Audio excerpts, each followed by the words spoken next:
মহিলার বয়স আন্দাজ বছর 40-42 হবে। পরনে ছাই রঙের রংজলা একটা সুতির ছাপা।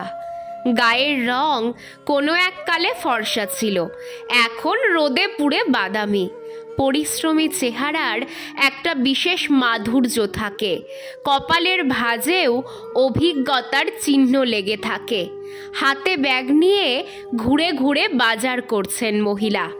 2 পিস পেটির মাছ দাও আর 2 পিস গাদার, বড় বড় করে কাটবে, 5 ভাজায় একটা পেটি দেব।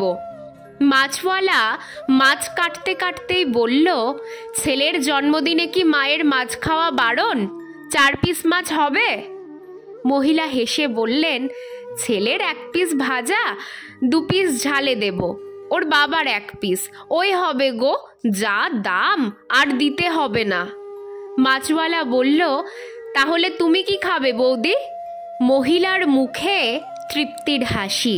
সে বিট্টু আমায় না দিয়ে খাবে না, ওই ঝালের 2 পিসের 1 পিস আমায় জোর করেই খাওয়াবে। মাছওয়ালা বলল, আর যদি সে খেয়ে নেয় তাহলে তুমি কি খাবে?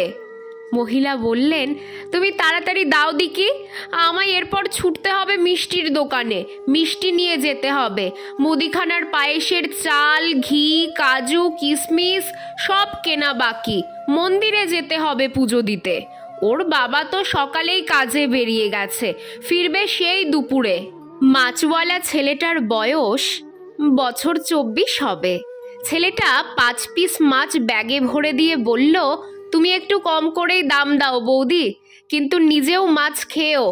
তোমরা মায়েরা বুঝতেই পারো না, তোমাদের শরীরেও প্রোটিন দরকার।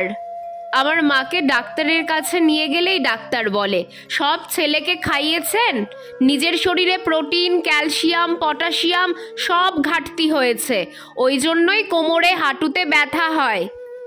আমি বড় হয়েছি তো, এগুলো শুনে খুব কষ্ট হয় গো বৌদি। তখন তো এত বুঝতাম না, মা বলতো তুই খেলেই আমার খাওয়া।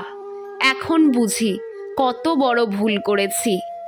মহিলা মাছওয়ালা ছেলেটার কথা শুনে হেসে বললেন, তোমার মা তো দেখি বিশাল ধনী মানুষ গো, তোমার মতো এমন একটা ছেলে পেয়েছে সে, আর কি চাই?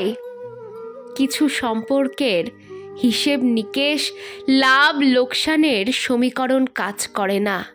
পৃথিবীর আহ্নিক গতিরই মতোই সত্য হয় এই সম্পর্ক। ভালো থাকুক পৃথিবীর প্রত্যেকটি মায়েরা এবং এমন সন্তানেরা। সন্তানদের বলছি, মায়েদের যত্ন নেবেন, তাদের শরীরের জন্য প্রোটিন, ক্যালসিয়াম দরকার।